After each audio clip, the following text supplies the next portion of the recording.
market value mga proxy. Ano ba yan? At ang isa-isang politisyan na pumalag.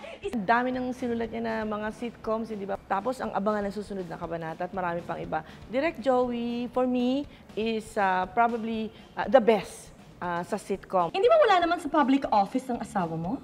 Ay, don't worry. Next year, tatakbo na siyang counselor, si Tito. Pero sa ngayon, barangay captain lang, hindi ba? Oo. Kawawa naman si Dino. Bino mo ang ninang niya. Isang asawa lang ng barangay captain. Ang bilis na magsulat, very witty sa abangan. Thank you, Direct Joey Reyes, for choosing me to be Barbara Tenco because ang hirap ng mga lines na binibigay kasi kilometric lines and in English, ganyan. So, kailangan talaga mag-memorize ka. Otherwise, mapu-frustrate siya as writer na hindi mo na di-deliver ang mga lines ng tama. Don't calm down. Everything's gonna be... Huwag na lang titingnan sa mata, please. Titingin tayo sa front! Tumingin doon sa side. Si Direct Joey Reyes, sa abangan ng susunod na kabanata, I think writes the script for like 2 to 4 hours natatapos niya. Kasi hanga ako sa kanya kasi parang wala siyang writer's block. Talagang tuloy-tuloy siya pagka sinimulan na niya. So hangang-hanga kami talaga sa kanya. Ito ay ang boyfriend ko, Mami. Ano pangalan niya? Si Onion. Boyfriend? Oo, si Onion. Ate Cynthia, ang Mami, si Jackie, at si Kuya Joey. It's me, your one and only Amelia. Oy, Johnny, ikaw. Huwag mong tatakot-takotin tong si Honey Babes ko. Baka hindi mo alam. Baka hindi mo nakikilala, ha? Champion to sa boxing, ha? Hindi mo yata alam. Boxer to. Thank you sa character na Amelia dahil it opened a lot of doors for me as an artist and I will be forever grateful. Hindi lang tayong dalawang tao sa mundo! Hindi naman pwede tayo na lang laging magkasama. Sige. Umiyak ka na naman. Kapag wala ka namang isagot, lagi mo dinadaan sa iyak. How is Direct Joey Reyes as a director? Passionate, sobrang mabilis magtrabaho because I feel na alam na niya kung ano gusto niya. Sandali. Bakit nadama yung pamilya ko sa usapang ito? Ang sabi ko, ang iniisip mo lang yung sarili mo. Napaka-selfish mo. Sige na, goodbye. Na-envision niya. Kita mo yung pagmamahal niya sa films. Nung shoot namin yung Till My Heart Aches and yun yung medyo crucial time yun in my career. And he was there, he guided me. He gave me the confidence para gawin ko yung movie na yan. Nagawa namin yan in 1 month, kaya medyo na-amaze ako. Sandali nga, ano ba meron dyan? Basta, hindi kayo dapat abutin ng takip silim dito. As a kid, of course, parang you want to be an actor because you want to get known, you want to be famous, you want people to love you. But because nga kay Direct Joey, parang he changed my perspective. You know, it was more, he introduced me to what the craft was. Thank you, Direct Joey, for opening my eyes. Thank you for playing such a big part in my career. Hi there, Chair Joey. I know he doesn't like being called Chair. I know I abused your friendship when I was still chairman ng FDCP because you're one of the few people that I knew would be able to help me and who I approached. And thank you for not letting me down. A man who wears many hats, a man who knows a lot about the industry, and truly, I am very honored and glad that ikaw yung nag-take over sa place ko dyan sa FDCP because you are the right person to be there.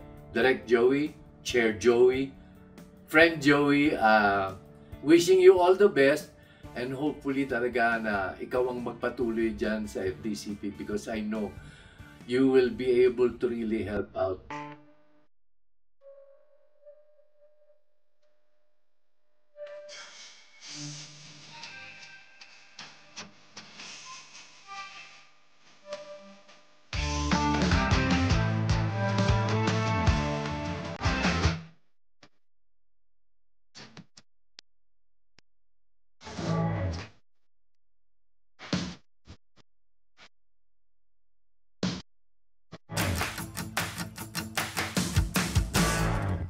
At ang isa sa pinakamalaking pangalan sa industriya ng telebisyon at pelikula nasa likod ng mahigit 200 obra lang naman.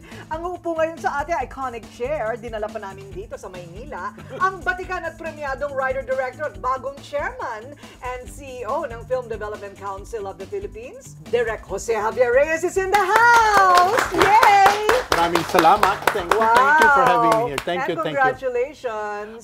More of wish me luck. Okay? More of wish me luck. Wish me luck. Yes. Okay, bakit? Teka muna, mamaya pag-uusapan natin yung bago niyang papel. Pero ano ba yun? FDCP. Okay, the Film Development Council of the Philippines, ang mandate nito is to help the development and the upliftment of Filipino movies. Okay? And the upliftment comes both internal at saka external. In other words, kung paano natin mapapaganda ang estado ng mga pelikulang Pilipino sa loob ng bayan at kung paano ito ma-imemerkado sa labas. So, it's a big job. It's really a big job, especially in the post-pandemic age. Correct. Nako! Tatanungin kita ngayon, ano ba talaga ang sikreto halimbawa ng mga Korean movies na yan na talagang international na talaga, di ba? Oo. So, tinanong ko yung mga writer ko kanina, refresh my memory, ano-ano nga ba lahat ng kanyang mga obra? Nalula ako? Well, una para ako napagod. Doon pa lang sa Oro Plata Mata, parang okay, enough said. Sinundan pa ng napakaraming iba, no? So, magtataka ka, ano ba ang bumubuo sa ganong klaseng henyo? Tama na! George, vámonos.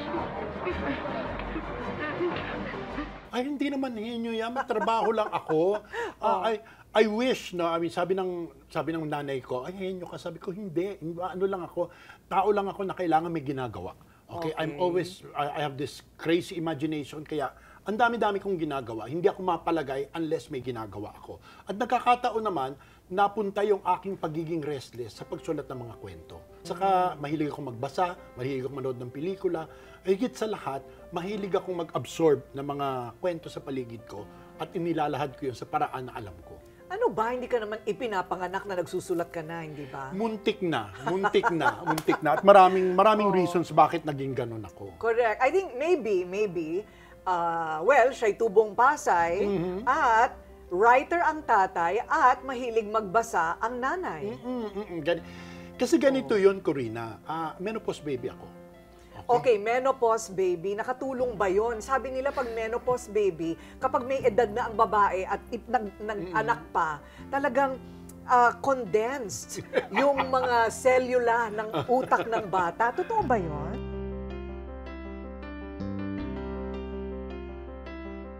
Walang sabi ng mami ko, noon daw pinanganak ako, una nilang tinignan, kasi either of two ways yan eh. Either daw matalino yung bata o kaya may mental deficiency. So tinitignan daw nila ako kung may mental deficiency ako o kung ano man yung pinuntahan ng utak ko. 15 years yung difference na sinundan ko yung kapatid ko eh, 15 years. So akala ng mami ko nagme-menopause pala, yung pala nagdadarantado siya. Kaya ang laki-laki ng expectation sa akin. And that's why, Corina, I grew up in a house of adults. Kasi 15 years old na yung sinundang kong kapatid, by the time na nagkamuwisyo ako, mga binata na sila, may sarili na silang kaisipan. And I grew up alone. Doon ako nagbabasa, doon ako nagsusulat, dahil mag-isa ako sa loob ng aking bahay. So, ang mga kasama mo, puro nakakatanda. Yes. Okay. Wala kang kalaro. Nakaroon ako ng kalaro doon sa Pasay, no? Okay. Ang maniwala kang kapitbahay ko, si Manny Castañeda, who we met when we were 8 years old. At saka the late Cocoy Jimenez na naging director din. Oh, wow! Yeah, and we were living in the community kung saan nakatira yung national artist na Francisco V. Cochi. So, so talagang, at saka yun sina Jun Huban, yung mga talagang mga involved in the arts. Hindi ko sinasabi na influence yun, pero kaiba-iba yung environment na kinalakihan ko, na nagtulak sa akin siguro sa pagsusulat, and then eventually sa pagdidirect. Oo nga. Pero yung pagsusulat ang nauna, no? Kasi ang tawag sa kanya ngayon, Direk Joey Javier Reyes. Pero sa totoo lang, si Jose Javier Reyes talaga siya bilang manunulat na nauna. That's true. So ano, nagsimula ba yun noong binigyan ka ng typewriter ng tatay mo, nung grade 5 ka pa lang? Oo, kasi napansin ng tatay ko, nasulat ako ng sulat. So, nagkaroon ng sale dun sa opisina nila, dinidispose yung mga lumang typewriter nila. grade 5 ako, ang regalo ng tatay ko, hindi bisikleta, kundi makinilya. So, grade 5 ako, marunong na ako makinilya at nagsusulat na ako ng mga kwento. Bakit? Bakit makinili ang binigay niya sa'yo? Dahil alam niya, mahilig ako magsulat. Okay, at saka ang daddy ko, hindi rin fiction writer ang daddy ko, pero ang ganda-ganda niya magsulat. You know what? I found out na ang galing ng writer ng tatay ko, noong namatay siya, at saka noong malapit nang umalis na rin ng mama ko, binigay sa akin isang kahon ng mga love letters ng daddy ko sa mami ko. Wow, what a gift. What a gift. You know, and doon ko na-realize na hindi ko pala kilala talaga ang tatay ko. Dahil doon sa estilo ng panunulat niya at saka yung estilo ng mga pananalita niya, doon ko pala nakuha yung aking love for words at saka yung aking love for stories. Wow! Diba? Alam mo, talaga isa yan sa mga mga dapat tinuturo natin sa kabataan na kilalanin ninyo yung inyong mga magulang. True. No? Marami sa atin, hindi natin sila kilala hanggang mawala sila. Hanggang hindi sila mawala at saka hindi mo nare-realize na habang tumatanda ka, nagiging ikaw din yung magulang mo. Okay, Right. minsan yung nai-imbibe mo, yung mga qualities nila na inakala mong ayaw mo sa kanila, yung pala nagiging ganun ka rin. Correct. Okay. Totoo yun. Oo, totoo Bakit yan. ganun? Pag Ay, doktor, nagiging doktor ang oo, anak. oo. Eto si Manny Pacquiao, naging boksingero din ang anak. Di ba? I guess so. Kasi yung environment, kung saan nako-condition ka. In the same manner naman, Corina, yung mga pamangkin ko, isa director, isa writer. So ganun din, I guess na ipasa ko rin yung world ko doon sa aking mga pamangkin. So, yung mga sumunod din sa'yo, ayan, parang sumusunod sa yapa. Sumusunod din sa akin. Okay? I see. Yung isa, director siya ng Encantadia at saka ng Voltes 5. Okay, yung isa naman is one of the top creative executives sa advertising. Great! Yeah. So I'm really proud of those boys. Nakakatuwa. So, nagbe-brainstorming kayo? Ay, hindi. Pag nagkakasama kami, tawanan lang kami ng tawanan. Dahil ang difference din ng edad ko at edad ng aking eldest na pamangkin is also 15 years. Wow. So pareho rin, parang ako yung kuya, sila rin yung aking mga kapatid na bunso. Correct. Hindi ka naman laki sa hirap, pero nasadlak ka sa isang eskwelahan na may mayaman, may mahirap, may middle class. Ikwento mo nga kung anong natutunan mo sa karanasan na yon. Kasi nung pumasok ako sa kolehiyo, retirado na ang tatay ko. Ang tatay ko determinado na doon ako mag-aral sa kolehiyo na yon. Yung kolehiyo na yon, De La Salle University. Sari-sari yan, di ba? I come from the middle class. Laging Valhalla Court, Pasay City ako, no? At makikita mo yung mga kaklase mo na taga Forbes, yung mga taga Bel Air. Paano ka pumapasok? Jeep? Jeep, okay. Oo, naglalakad ako mula sa FB Harrison, tatawid ako sa Pasay Public Market, pupunta ako sa Taft Avenue, sasakay ako ng jeep at bababa ako sa tapat ng Lasal. Doon mo nakita yung difference kung sino ka at yung pamumuhay nila. Hindi naman sa minatan nila ako, no? Pero nakikita mo yung difference ng pananaw mo sa mundo at yung pananaw nila. At doon mo rin nare-realize kung sino ka at kung sino sila. At kung papaano, kahit magkaiba kayo, magkapareho rin kayo. So, doon ang dami kong natutunan noon. Totoo? Oo. So, kaya pala, masang-masa din. Kaya mo yung mataas. Kumbaga parang artsy and historic and educated. Pwede ka rin dun sa bargasan na palibhasa lalaki. I mean, kasi alam ko yung mundong yon. Alam ko, pwede akong tumawid sa mga mundo. Okay, pwede akong tumawid sa mundo at naiintindihan ko sila at naiintindihan ko rin yung mundo ng iba. Dahil galing ako rito at nakita ko yung pananaw sa kanila. It matters a lot. It really matters a lot. Nung kabataan ko, nanonood ako ng Tagalog movies at the time na hindi dapat nanonood ang tagalasal ng Tagalog movies. Nanonood ako sa Rica Theater. No? Nanonood ako sa Martan Theater. Di ba? Pero nung na-immerse ka dun sa mundong yon, nung pumasok ko sa pelikula, kabisado ko on both sides. Kabisado ko on both sides of the audience. Oo nga, kasi nagsusulat ka ng tula. Yeah. Di ba? Grade 5 ka pa lang, may tula ka na. Pagkatapos, short stories. Yes. Right? Okay, so, ikwento mo yung una mong nakilala si Lino Broca. Iba naman yon. Okay. Ito yung isang dahilan kung bakit ako naging isang screenwriter. Okay? Nung unang-una, okay, nung time nag-graduate na ako sa Lasal, saka lamang nagbukas ang Com-Arts program. Literature major ako. So in other words, I was never a Com-Arts major. Nagkataon lamang na may 18 units na electives ako, na doon kinuha ko lahat ng courses ng Com-Arts under Clodoaldo Del Mundo Jr. Tapos, during my senior year, nung senior year ko sa Lasal, features editor ako sa Lasalian, okay, which is the school newspaper. Pumunta dun si Lino, nagpo-promote ng Tinimbang Ka, Ngunit Kulang with the very young Christopher De Leon. Di ba pag mahal mo siyang tao, dapat siya na lang? Siguro hindi ka niya mahal. Eh, ba't niya ako sinagot? Dahil sa gusto ka niya, pero hindi ka niya mahal. Eh dahil akong features editor, ako ang nakatasan na mag-interview sa kanya together with my co-features editor si Josie Sayong. Nung nakilala ko si Lino at pagkatapos ko siyang makausap at matapos ako mapanood ang Tinimbang Ka, Ngunit Kulang, that was the turning point. Sabi ko, I'm going to be a screenwriter. Wow. Okay? Because grabe yung epekto niya sa akin, grabe yung epekto niyang ng determinasyon niya na gumawa ng makabagong pelikula. At saka, grabe rin ang epekto ni Clodoaldo Del Mundo sa akin na i-pursue ang pagsusulat ng pelikula. Wow. And you know what's so funny? Years later, I was writing for Lino. Totoo? I was One of your first jobs? Yeah, my second movie was with Lino, which is Caught in the Act. Pitasin mo. Kunin mo ang bango. At i-arrange mo ayon sa iyong pangangailangan. Which was the movie right before I did Oro Plata Mata.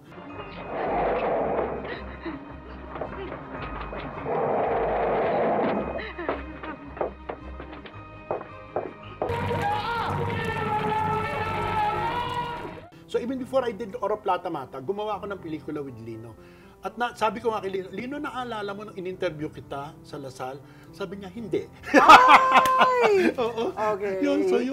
Oo, yeah. Pero you also became a Fulbright scholar. Yes, I did. So you studied abroad? Yes, I did. Hindi ko ito pinapangalandakan dahil medyo nakakailang na aminin na pumunta ako abroad to finish my doctoral program. Okay. Magdodoktor ako na walang gagawin. I'm supposed to be a doctor of comparative literature.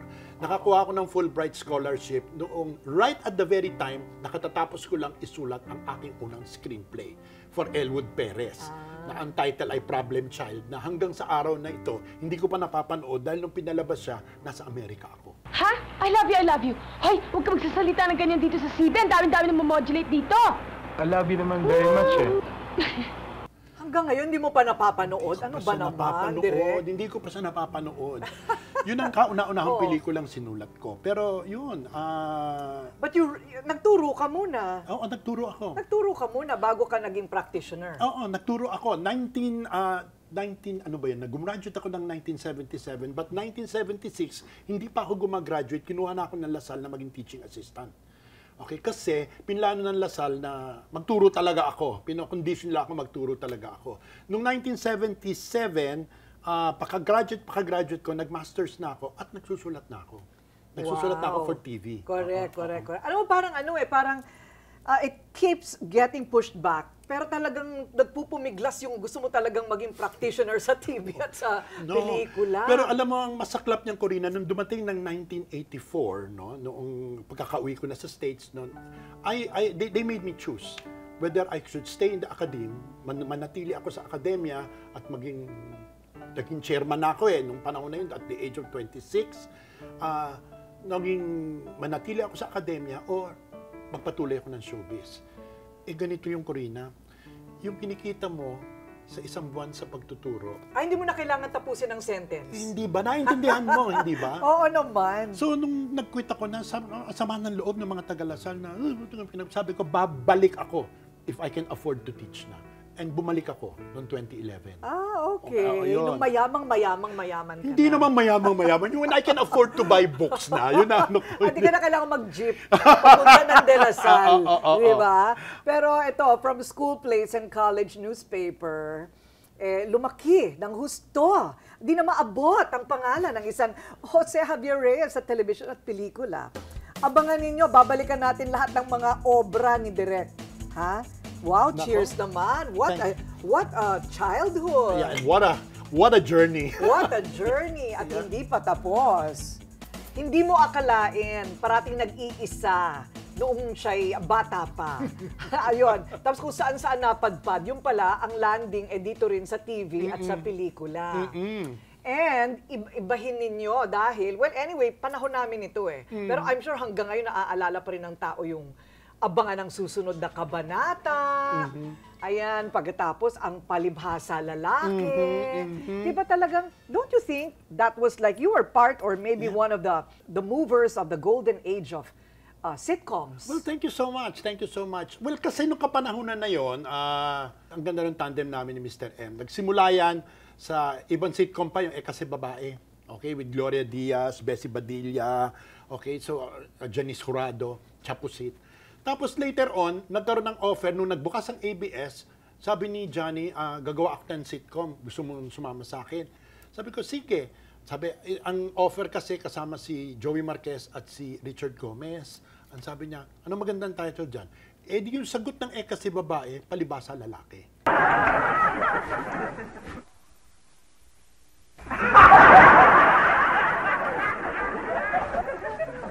Ay, cute. Ayun. So, yun. Tapos, nilapitan kami ni Mr. Garcia, ni Freddy. Ang sabi ni Freddy Garcia, gawa tayo ng satire.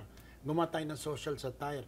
Eh, yan ang isa sa pinaka-paborito ko dahil nung kabataan ko, pinaka-idol ko talaga ay sina Ading Fernando at saka sina Pimentel, sina Narciso Pimentel. Lalo-lalo na yung Kwentong Kutsero with Kasmot, okay, and Matimtimang Cruz, no? Hindi na nila naaalala yung mga bata, hindi nila kilala. Oo, kilala ko yung mga yan. Okay, so nung sabi ko, sige. Anong sabi nila magandang title? Sabi ni, yung title lang galing kay Freddy Garcia, abangan ang susunod na kabanata. Humingi lang ako ng konting tulong eh. Tulong? Ano akala mo sa akin? World Bank? And that for me was the pinnacle of my script writing as a comedy writer.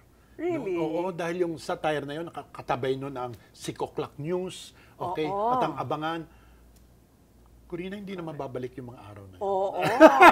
Champoy, remember? Champoy, Yeah. with Peke Galiaga. Yeah. Hindi na maibabalik yung mga kapanahon yun. Huwag mo naman sabihin yan. Darating din tayo doon. Sana. Oo, hindi ba? Oo. So those were really, really, I think, important parts of our history. Hindi natin dapat kalimutan. Hindi. Yung ganong kalayaan sa pagsusulat, hindi ba? At saka yung ganong klaseng malalim, yung may konting lalim na entertainment. Yun ang hinahanap ko, sabi ko, kasi ang talagang magandang komedya, yung tatahagal pa ka ng tawa, tapos mag-iisip ka. Correct. Okay, pag-iisipan mo kung bakit ka tumawa at kung ano ang gustong ipahiwatig ng pagpapatawa mo. Yun. Yun. What would you say is your, ano bang pinaka-muse mo? I mean, doesn't have to be a person, pero what inspires you in your writing? I like to disturb. Okay, you like provocative. I like to provoke, but in a manner which is constructive. Okay. When you ask me kung sino yung muse ko, ang dami ang dami-daming muse, ang daming triggers, ang daming prompts na pumapasok sa buhay ko. Siguro isang quality ko na I greatly appreciate na nakakatulong sa pagsusulat ko is empath ako. Madali akong makag-empathize sa tao, madali kong maintindihan at maramdaman ang nararamdaman ng tao. At yun, gusto kong ipahiwatig, either paiyakin kita, pero mas maganda kung patatawanin kita at paiyakin kita. Totoo? So anong favorite mo? Drama o comedy? You know what? Hindi ako magpapa-pigeonhole. Pag tinanong, ano yung favorite mo? Lahat. Really? Oo. Kasi alam mo, kanina paniniwala ako na hindi ka pwedeng isang klaseng panunulat lang, isang klaseng pelikula lang, isang klaseng show ka lang magaling. Dapat mag-effort ka. Dapat mag-effort ka na maging magaling ka sa lahat ng forms. Ayoko yung, pang ano yan, pang drama lang yan. Pang comedy yan. Tapos pag nalaos yung genre, laos ka na rin. Ayoko ng ganun. Bago ako pagsawaan ng tao, magsasawa muna ako sa kanila. Correct. Magsasawa ako sa sarili ko para mahanapan ko ng bagong paraan ng pagpapahiwatig ko ng kwento. Kasi bago na uso yung K-drama, sinimulan mo na rin yung nagpauso ka ng rom-com. Ikaw rin yon. May Minamahal. Sino nga ba yung doon, mga artista? Aiko and Aga. Aiko and Aga. Oo. Mahal mo ba ako? Anong klaseng tanong naman yan? Kasi, yung mga drama natin before, yung talagang masalimuot na ang mga languages yun, subalit, ditapuat, etc. Gusto kong gumawa naman ng drama na normal. Ang salita. Ang salita at saka mga tunay na tao. At saka sa buhay naman natin, hindi naman pwedeng iyak lang ng iyak. May mga moments na natatawa ka, even sa mga eksena na gusto mong magpaiyak. So gusto kong gumawa ng talagang normal na kwento na, ayun, ang kinalabasan niya yung may minamahal na... May problema ka ba? Saan? Ba't mo ako tinititigan? Bakit? Bawal ba? Mahipan ka na hangin. Ngayon, binansagan ako ng lolo ng Philippine rom-com dahil sabi nila ako doon nagsawa niya. Well, sabi ko, sige, okay ko, ako magiging lolo akong lolo. Pero proud ako na top ko yung ganong klaseng sensibility ng mga audience at saka sa paggawa ng pelikula. Ano pa ba mga rom-com mo? Ay, marami. Dami. Anong favorite? Ano yung top 3 favorite mo dyan? Well, aside from May Minamahal, yung Kung Ako Na Lang Sana. When you reach 40 at wala ka pang boyfriend, tapos ako wala pang girlfriend, tayo na. Aga uli yun, Sharon. I really think Aga's a good actor. He is. He's one of my yeah. Well, you're one of my favorites. Yes, okay? oo. At saka yung ikatlo, yung Kasal, Kasali, Kasalo. Jed, ayoko ng ganyang biro hindi ako natatawa. Ange, answer me, Ange. Will you marry me? Yes.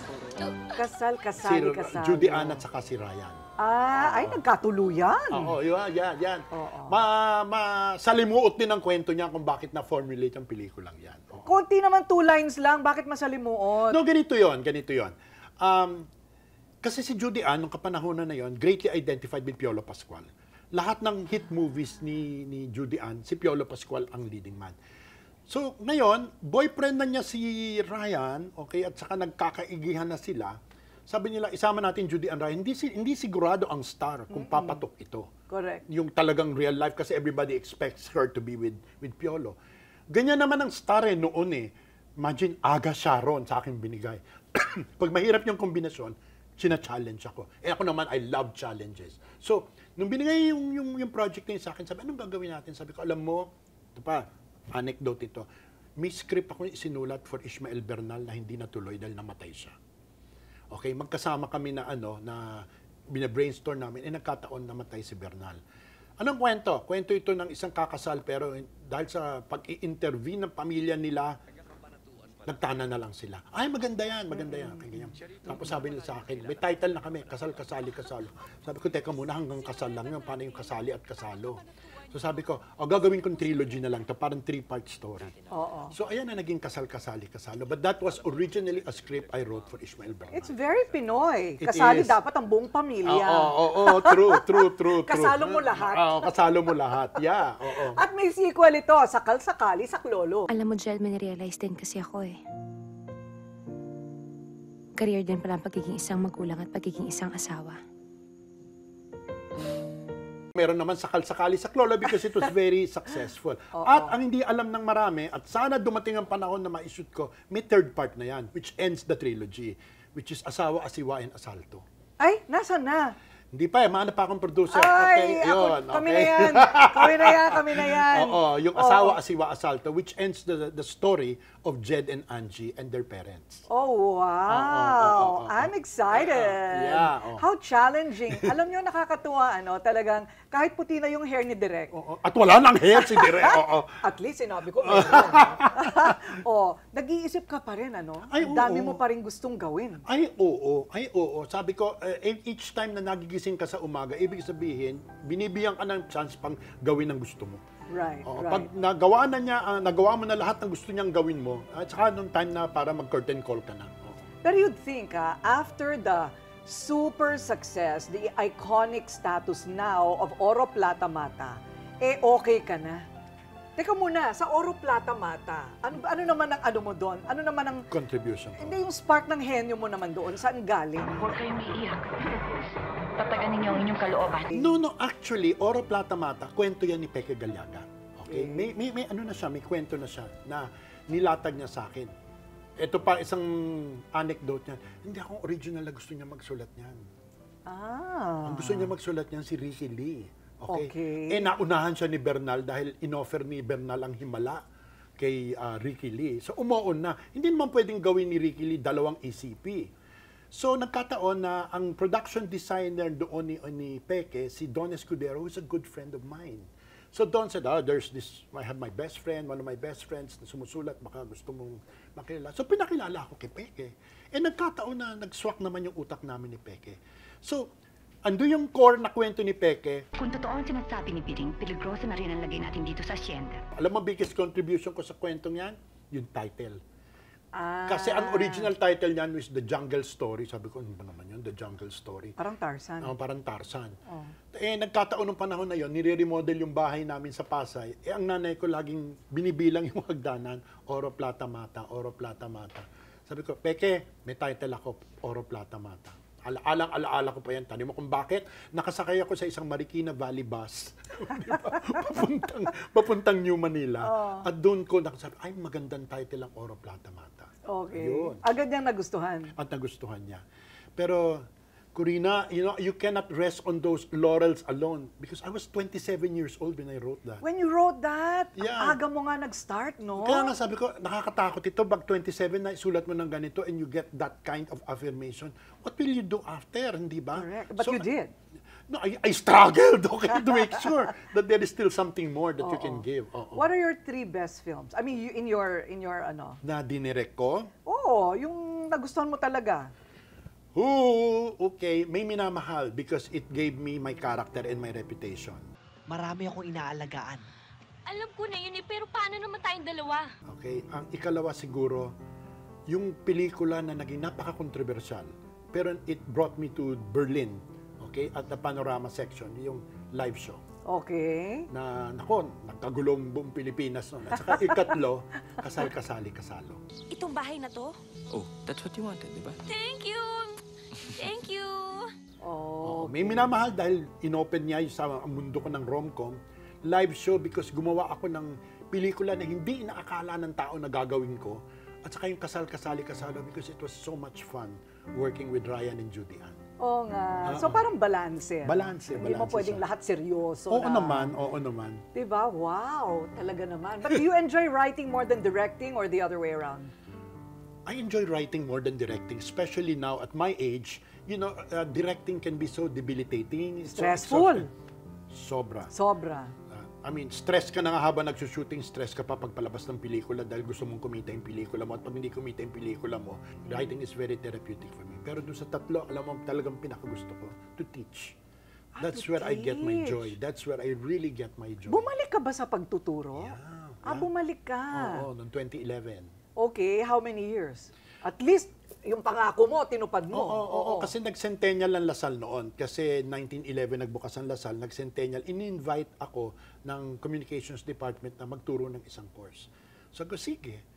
Tapos nun, di na ako umalis. Gusto ko na. Hindi, tsaka iba yung ibibigay mo kapag naging practitioner ka na. Ay, oo, at talaga. At nakapag Oro Plata Mata ka na. Totoo. Diba? At saka, ang daming butas sa buhay ko na napupuno ng teaching. Really? Talaga? Oo. Laging sinasabi nila sa akin, wala kang anak, ganyan yun. Pagtanda mo, tatanda kang walang anak. Hindi, sabi ko, every trimester, 4 na po ang anak ko. Oo nga. At Natutuwa ka ba naman sa mga estudyante mo? Doon. Hindi, merong iba na talagang nakaka-uplift ng puso mo, especially when you see they're better than you. Oh, wow. Sa bagay, iba na ngayon sila mag-isip, ano? Nung nakaraang Cinemalaya, ang nanalo ng Best Director ng Short Film, estudyante namin. Nakaka-graduate lamang. Alam mo, kahit ako nagbibigay ng trophy, mangyak-ngyak ako. Parang anak mo yung nanalo. Oh, how nice. Parang alam mo na, the school did something well. Correct. Na you can't get that sort of satisfaction. Ang saya pag nakikita mo na yung estudyante mo nag-i-struggle para maging mas magaling sa kanyang ginagawa. Oo. It's really so fulfilling. Pero dahil nga you started so young, parang you saw the best of the years of television and cinema before the pandemic, before this happened to ABS-CBN, and before everything else. Okay, so ngayon, iba na ang topografiya talaga ng industriya, right? Ibang-iba. Tapos nandiyan na rin yung mga millennials. Ang mga pasaway ng mga millennials. Makinig kayo, ha? Kayo to. At saan papunta ang industriya? Kasi marami ka pang taon at gusto na namin ng forecast. Pero teka muna, magkape muna tayo. Kape muna tayo. Ganun talaga eh. Okay. Pag ganito, sabihin break muna, ha? Okay. Naku, ibang-iba na talaga ang panahon ngayon, pero nariyan pa rin ang isang Jose Javier Reyes, si Direk Joey, nandiyan pa rin, at marami pa siyang ibubuga. Excuse me ha. Pero hindi ba mahirap yon yung writer na director pa?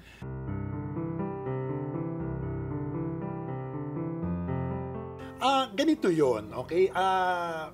Bakit ba ako naging director? Dahil dati, writer ako. Pag pinapanood ko yung mga pelikula, ilan lang sa mga director na sinulatan ko ng script yung, yan ang gusto ko, yan ang gusto ko, yan ang nakuha niya yung gusto ko. Yung iba talaga, ano yan? Ano yung ginawa mo sa script ko? So finally, it came to a point na inoffer sa akin ni Mother Lily, Joey, gusto mo mag-direct? Sabi ko, sige, kahit talagang parang tumalon tumalong ka talaga sa cliff, no? Tumalong ka sa cliff dahil biglang inaccept mo yung challenge na yon. Then, alala ko, sinabi ng, touch ang puso ko dito, the late Mario Bautista. Ang sinabi niya, we finally found the right formula for Joey Reyes' script. It's Joey Reyes. Sabi niya, yung pala yung nahuhuli ko raw, yung sinusulat ko kung ako nagdidirect. So, ayun, I mean, Corina, I've directed 100 movies. Okay. 100! Okay. I'm about to do my 101st movie. Totoo, wow, what a celebration this is on your 100 movie. Para akong si Eddie Romero na 100. Ako 100 movies. I'm about to do my 101st. Doon sa 100 na yon, isa lang ang may sulat na iba. 9 mornings lang. 12 hectares of rice lands, plus the orchard. So when do I get it? What? I can't believe. Totoo? And I've written, yung nasa Lasal Library, I've written mga 200 screenplays. And can you imagine all the episodes of Abangan and Palibasa Lalaki? So I've really written quite a lot. And there are advantages kung ikaw nagsusulat dahil habang sinusulat mo yon, dinidirect mo na yun sa utak mo.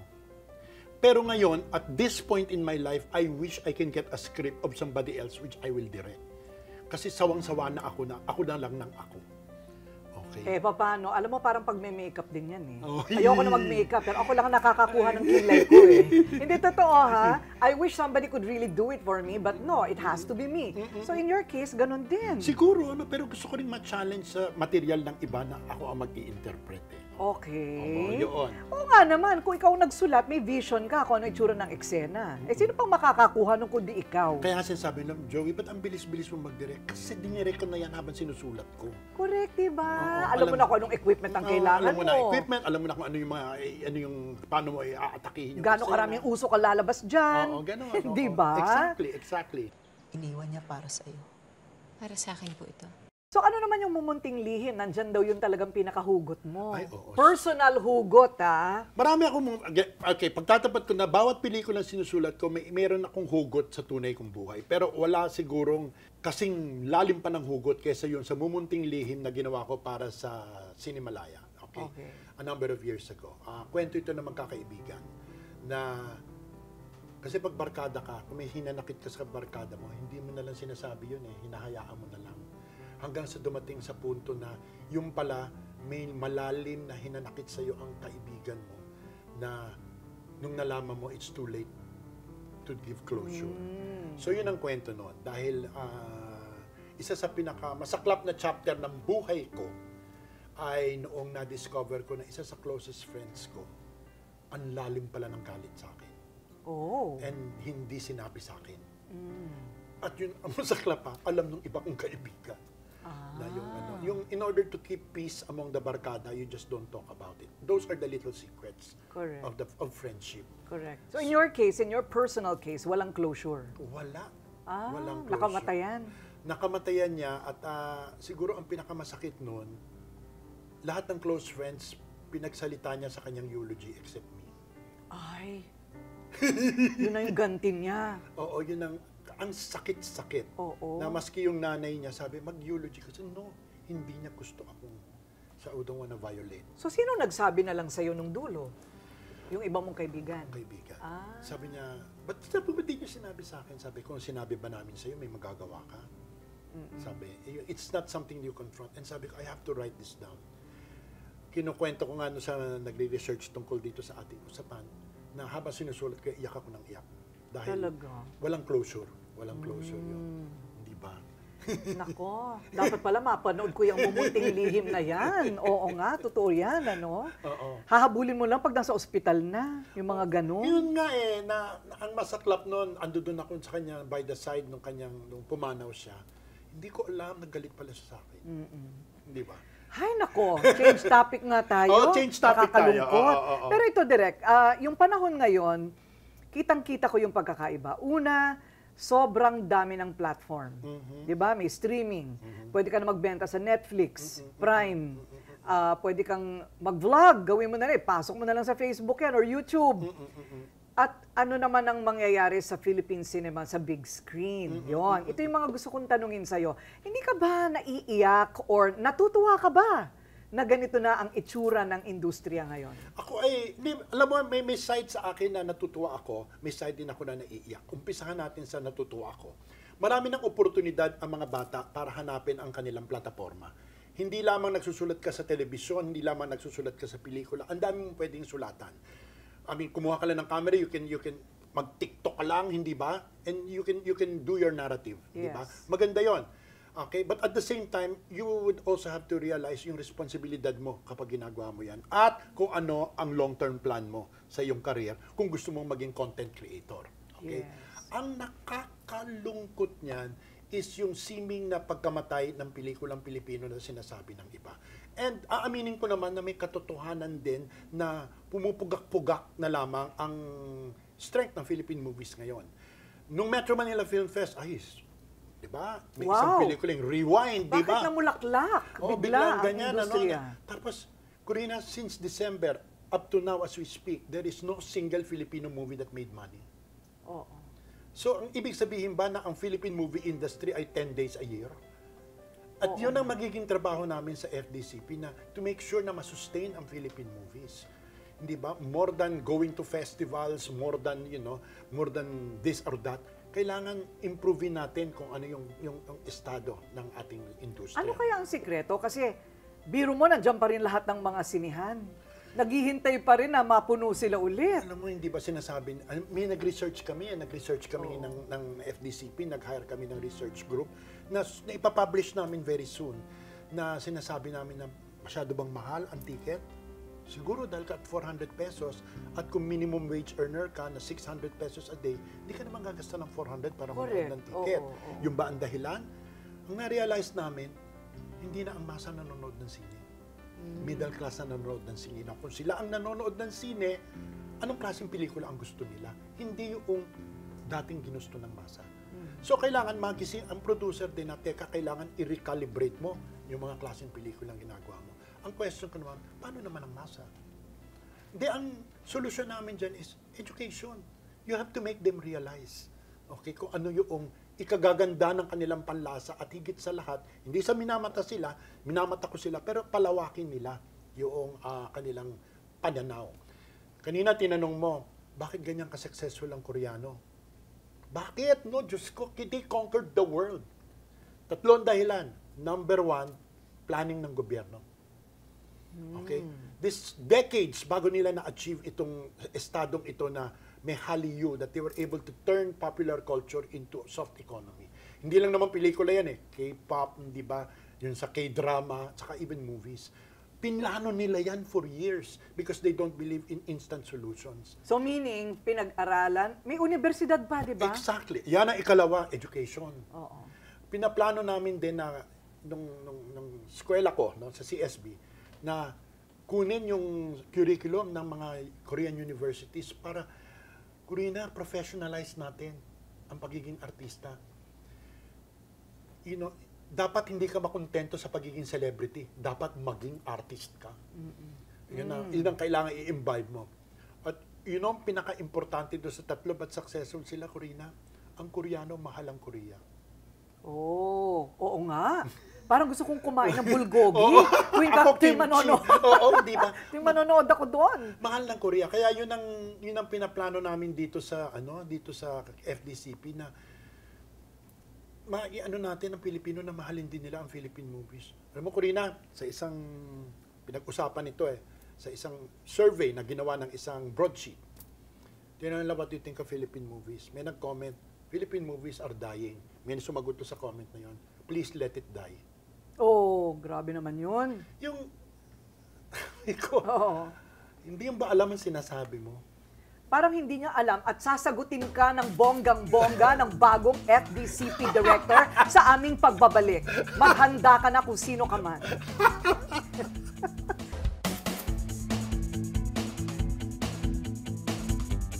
At dito sa FDCP headquarters, makikita natin itong obrang ito. Ang ganda. Sinong gumawa? Ay, Kidlat Tahimik. National artist Kidlat Tahimik. Oh, wow. Inukit. Oo, Talaga. nag-exhibit siya dito ng kanya mga wood carving installation. Oh. This is one na naiwan sa amin, pero punong-puno dati, punong-puno yan, okay? Right, Oo, so right. yan, isa ng mga masterpieces ni Kidlat Tahimik na akala lang natin filmmaker, but actually is also a visual artist. I know, right? He's a filmmaker. Pero ano rin, nag-uukit din pala siya. Right, right. Wow, once an artist talaga, always an artist. Ano naman ang tawag sa hall na ito? Dito ang lobby ng Cinematheque Manila. Okay? Ito ang pinaka-main lobby ng Cinematheque Manila where we have our special screenings, our special presentations, at saka pati mga workshops and talks dito namin ginagawa. Nakakatuwa, mga luma. Oh, hindi ba? Ito naman, ito. to?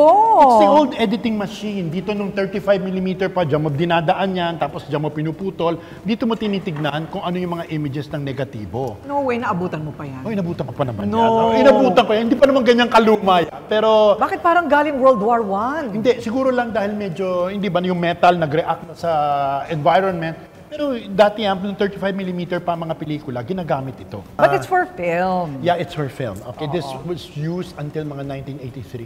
I see.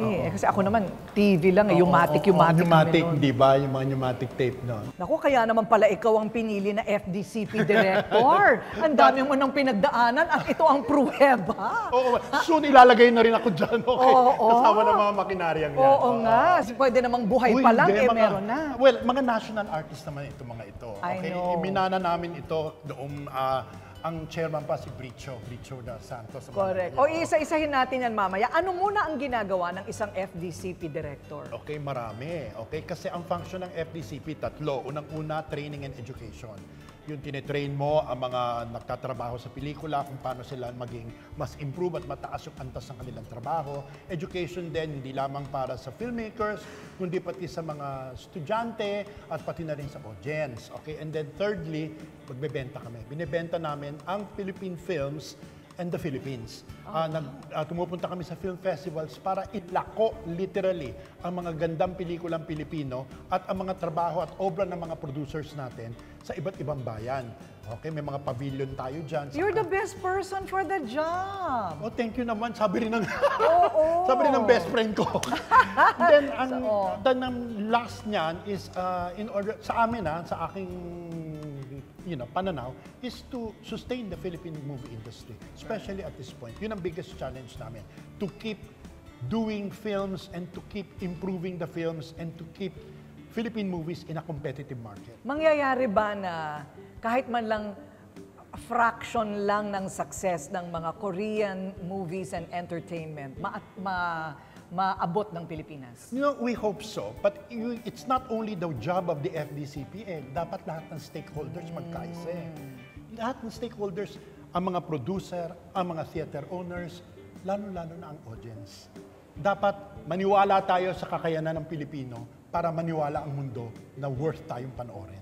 Ay nako, kung ano man ang balak mong gawin, Direk, nandyan kami para sumuporta sa'yo. Kasi parang ang hirap ng work mo. Napakahirap talaga. Napakahirap Mahirap talaga. ang trabaho niya. Napakahirap talaga. Okay, o sino muna ito? Jerry De Leon. So ito yung ano? Mga national artists. No, I mean, lolo ni Christopher De Leon. Yes. Lolo ni Boyet De Leon, yes. isang direktor. Oo, isa sa mga landmarks ng Philippine movies. Correct. Okay? At ito naman. Ito ang aking pinaka-inspirasyon. Para sa akin, siya ang pinaka-mahal ko sa mga guro, ng mga profesor, ng mga direktor noon, Ismael Bernal. Siya pa yan. Oo, si Bernal. Ismael Bernal yan. Okay. And Sinong pinakamabagsik sa kanila? Si Lino Broca. Okay. O ito. This is Lamberto Avellana. Okay? Ayun, who Portrait of the Artist is Filipino, and so many other works na nag-crossover siya na from the time of the Second World War all the way down to the new kind of movies being done. Okay? Oh, wow. Yan ang mga okay. At eto na ang pinakamabagsik, sabi mo. Oo, ito si Lino. Siya ang tao na nagkumbinsi sa akin na pumasok sa pelikula. Correct. Ito ang direktor na nakilala ko nung estudyante pa ako at minulat niya yung aking interest sa hindi lamang sa pagsusulat, kundi pagsusulat para sa pelikula. Maynila sa mga kuko ng liwanag. Oo, Ayan. Tinimbang ka ngunit kulang, Maynila sa mga kuko ng liwanag, Ora Pro Nobis, Insyang. Wow. Siya rin ang nagbukas ng Philippine movies sa world audience. Galing. Oo, sa Cannes. Eto naman ngayon, interesting enough, actor-director. Actor-director. Ang tatay siya ng yumaong Jun Urbano, si Manuel Conde. Juan Tamad. Okay, si Juan Tamad. At siya rin ang gumawa ng first international film natin na talagang na-impress ang audience, Gengis Khan. Okay. Talaga ang galing, ano? Kaya pala sabi ko si Jun Urbano, si Mr. Shuli. Ito ang kanyang inspirasyon. Oo, yan ang kanyang inspirasyon ng ang tatay niya who did Gengis Khan. Galing. Oh, yes. Talking about actors, ang iyong best 3 actors and best 3 actresses. Hindi siya pwedeng humindi. In fact, handa na siyang sagutin ng tanong. Sino ang 3 pinakamagagaling na aktor na Pilipino at sino ang 3 pinakamagagaling na aktres? Napakalaking niya. Okay, sa You're aktor. on the spot. I know. Okay, sa mga aktor. Vic Silayan. Hindi mo ako naiintindihan. Madaling makakuha ng pera. Okay. Teka muna, why? Dapat may why. Grabe ang kanyang range ng mga roles na pinortray niya throughout his career. Okay, and you could see na yung professionalism niya at saka yung involvement na sa creation of characters. That's why I really am so impressed with the late Vic Silayan. I should revisit his movies. Yeah, you should see Kiss Up Mata, for instance, and even his other movies, okay? Okay, number 2. Aga Mulak. Believe lang ako sa mga pareho mo, yung mga working students, kung paano nila nababudget yung oras nila, di ba? Trabaho, eskwela. Because I guess personally, mahal ko si Aga dahil Aga and I started, the changes in our career with May Minamahal. But I could also see yung pag-iiba ng kanyang career, no? From this matinee idol into this character actor. Okay? I agree. Okay, and then, alright. Pangatlo, Joel Torre. Baka sakali po lamang na nasa inyo pang aking munting imahe ng Sagrado Corazon. Okay. Kasi mahaba din ang pinagsamahan namin ni Joel noong na-pinpoint namin siya bilang maging bida ng Oro Plata Mata. Tsaka nag-award winner ka agad. Yeah, would you believe? Oo. PA siya ni Peke nung kinuha namin siya maging lead ng Oro Plata Mata. And look at where he is right now. Wow. Okay, he's become one of the best character actors. Okay, sorry na lang ang mga luhaan. You did not make the top 3. Pag naging top 20, baka sakaling makapasok kayo. Yes, Okay. yes. So, top 3 actresses. Top of the list, Judy Ann Santos. Bigyan niyo ako ng isang magandang dahilan, Nay. Isang magandang dahilan lang kung bakit gusto niyong pakasalan yung lalaking yan. Wow, really? Judy Ann, mainly because yung commitment niya sa role, she was a child actress, and I've seen her sa mga maraming projects, nakikita ko yung involvement niya sa kanyang pag-develop ng karakter. At saka, you can never find somebody who is so beautiful on the set in terms of her relationship with people. Okay? Nice. And number 2? Number 2, iconic actress na to. Lorna Tolentino. Pakiasikaso ang eskwelahan ni Carlo. Sabihin mo, hindi mo na siya makakapasok. Wow! LT! Si LT, kasi again, child actress na eventually, kung ano roles na tinanggap, maski nga nung umapir siya bilang kontrabida sa isang long-running series, makikita mo yung wala siyang takot na tanggapin ng kahit na anong role. Basta nakaka-challenge sa kanyang acting abilities. Wow! Ang suswerte naman ng mga pinangalanang ito. Lastly, very underrated, Maricel Laksa. I knew that the moment na magkita sila ng anak niya, that things would change between us. Oh, wow! Maricel Laksa. Dahil again, ang haba din ng pinagsamahan namin. So, asahan na lang natin na sa susunod ay 20 pangalan na ang ipapalista namin sa'yo, ha? Pwedeng 10 na lang muna. Pero direct, on a positive note to end the show, it can only get better, right? Oh, yeah. Para sa Philippine cinema and entertainment industry. The reason why I accepted this responsibility, this post, is because I am hoping and I'm sure it's going to get better. Whether I am a first step, but as long as I am instrumental in leading it to that better day, then I'm willing to give my everything. Ay, Direk, thank you. Thank you so much. Salamat sa lahat ng iyong kontribusyon Thank sa you. industriya. Maraming salamat din for At having hindi me pa here. siya tapos. Magdedirect pa siya ng isang Corina Sanchez star. Maraming salamat, thank you so much. Direk. Thank you. Uy, tingnan natin ito. Halika, let me explain more, Oo, okay, ano of nga ba these things. ito? Ayan.